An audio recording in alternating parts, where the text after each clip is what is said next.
water, aliens, yucky mold.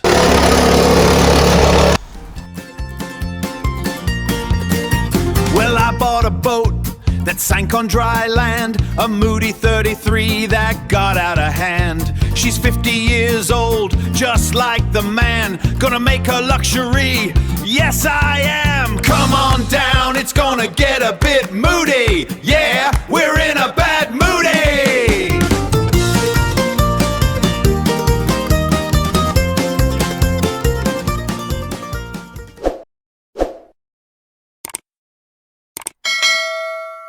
Welcome back, everyone, to In a Bad Moody. We are picking up where we left off last week with the delivery of our very wet boat down to its new home near Chichester in the south of the UK. I did say that I was going to talk a little bit about the shoreline transport guys. I am going to put the link in the video down below.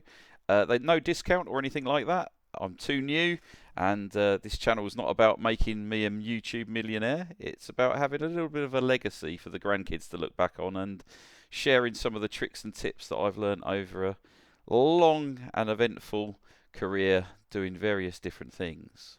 But the guys certainly made this look easy, and I have to say I reached out to quite a few different shipping companies. I had a couple of recommendations, but these guys came out on top. Very reasonable when you consider the amount of work involved and the mileage between Cardiff and Chichester. They dealt with everything for me, so shout out to Terry, who was particularly helpful, and the driver, I should have got his name. What a great guy. Couldn't have done enough to be helpful, and I can't recommend them enough. So yeah, please check them out if you're looking to get a boat moved.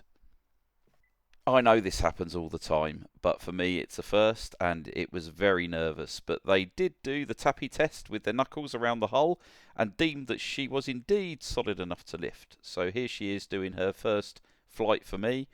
I'm not sure about the aerodynamics, but I think she managed a flight speed of 0, which I was very happy with. And then they safely lift her down upon the cradle, and she's ready for transport over to her new home.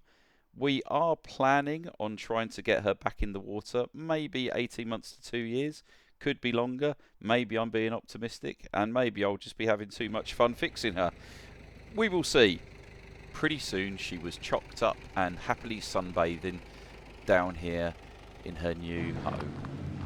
A little bit of shade from the trees, but first I went to the little cafe next door and got myself a cappuccino tiramisu iced coffee.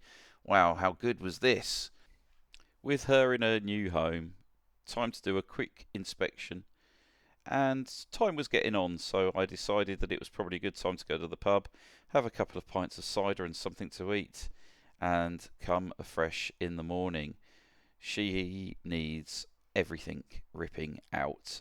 It was stifling hot, and I knew I just needed to put a mask on, get the tools out, and get on with it.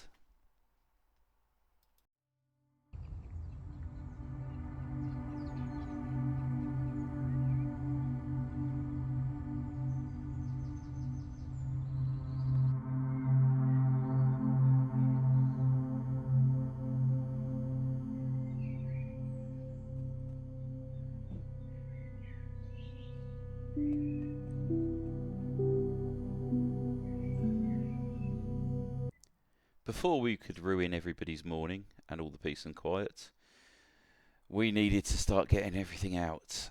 And it's one of those things where you don't really want to have to be doing it, but equally there was kind of a part of me that just wanted to get it done.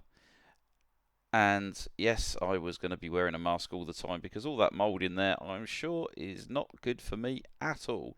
So the quicker I can get all of this out, the quicker I will feel happier about being in the boat. I quite like the mask. I think it makes me look great. There you go. And let's get some gloves on. Let's get cleaned up and get everything away. Should we speed this up because it's going to be boring otherwise? Did I discover aliens? Ever seen anything like this? Doesn't look like it's of this earth. I won't be using these plates.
So we're making progress, but we've also uncovered, I think, another piece of the jigsaw.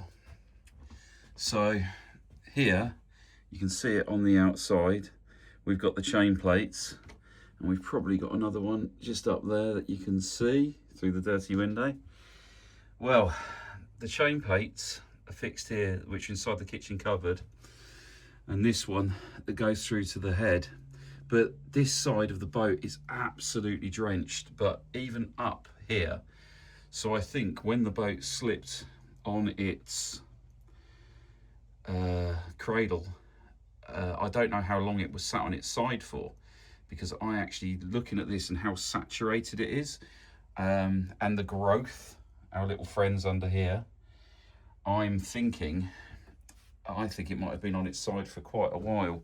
If we come through, got to be very careful while I stand here.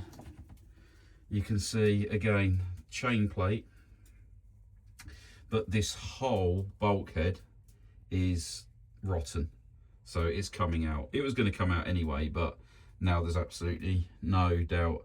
So the chain plates are going to have to be repaired and replaced.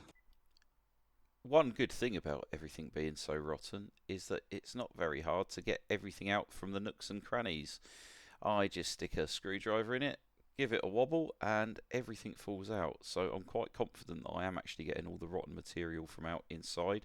Even though most of this is going to get cut back further, I'm just trying to keep a little bit of integrity until I'm ready to put the new things in. So, making good progress here. I'm dealing now with this very thick fiberglass. I imagine it was a prefabricated unit that was then put into the boat upon construction. You can see there was a sink here originally, taps, and what they did, if you remember, just here was the sink, and there was the two taps tight against this wall that's magically disappeared. I need to get this out. I am considering about the integrity of the boat, but believe me, there's something going back here which we will reveal later. But I need to get everything out to get it all clean and dry, and I don't want to be taking any risk that there's any nastiness still going to be lurking below. So I want basically the hull stripped out. The rest of it's looking okay. We are getting there. Very hot, very sweaty. I don't think the fact that the boat was so wet this morning's helped. But what I'm going to do now with the multi-tool, I'm going to take this off to a lower level, all the way around and all the way back, so I can expose all of this area. Also, I need to get it out because I'm going to need to replace this. The wood is rotten. As you can see here, it basically collapsed in my hand. So where we've got the chain plates coming through, I'm going to need to totally redo this and re-glass it in. You'll see there's not actually going to be much marine ply coming back into the boat for obvious reasons. And as we've discussed, this boat is going to be a mix of both worlds. So the solid, reliable brilliance of a Moody hull, a classic Moody hull, combined with modern materials and techniques. And I'll come back later. So, great news. The multi-tool, just a cheap one, been doing a good job, but obviously this is very thick, and I was just about to go looking for them, but they magically appeared, and we now have the most important thing, power. And that means the new toy can come out. Again, dead cheap, almost disposable as far as I'm concerned, 35 quid I think it was. It's going to do the job. Let's see how well it works. See you soon. Very basic safety feature here. Don't plug it in while you're changing the blade. It's very basic thing that people forget, and I have seen a lot of bad accidents based on people forgetting this.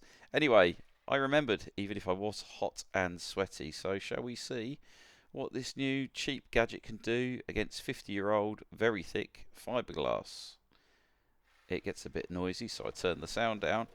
Yeah, love it. It's like Bricktop would say in Snatch, goes through bone like butter.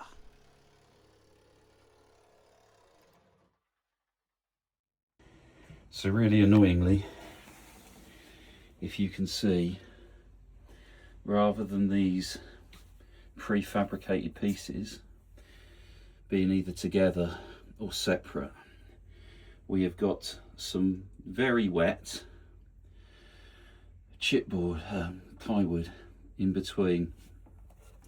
So I'm not sure, coming down here, how easy this is going to be to get out. So it's all got to come out. I can't risk leaving anything wet in there. Plus that's got to go anyway for the future plans. At this stage I'd made some really good progress. I'd emptied out the storage under the V-berths, found quite a few sails under there. Very bizarrely, 3 spinnakers. I'm not sure why you'd need 3, maybe someone can tell me. But we are making great progress. I've stored the oven and the fridge up there for now. The fridge will be going in the skip. The oven, however, seems to be in incredibly good condition and is not that old, so we might see if we can get that looked at. Anyway, back to work, guys. I really should have videoed this, but I think if people were eating their breakfast or dinner, you probably wouldn't have wanted to see it, because it had stuff in it that I don't think was just water. And of course, as careful as I was, most of it managed to spill over my arm as I got it overboard and tucked away. That's going in the skip. Don't worry, it will not be used again. We're about to call time on this video, so thank you for your patience and watching it. It may not have been the most interesting one, but I guess strip outs never are. The support that we've already had on such a new channel, and I've got no YouTube experience, so apologies for the sound. I will try and get better. Apologies for the videos. I will try and get better, and I will do my best to make them as interesting as possible. I'm going to be putting a video up every Sunday. I'm scheduling them for 8 AM, so comments, thoughts, everything are very, very welcome. I would love it if you did like and subscribe, because apparently that helps with algorithms on YouTube. Not entirely sure what they are or how they work, but apparently it's a thing. So I will see you next week. We will be doing something a little bit different. So we're going to investigate that back cabin that we've not been in yet. And also I'm going to start sharing some of the plans about what we're actually going to do with this beautiful old boat. So thanks again for watching, and I'll see you soon. Yes, I am. Come on down. It's gonna get a bit moody. Yeah, we're in a bad moody.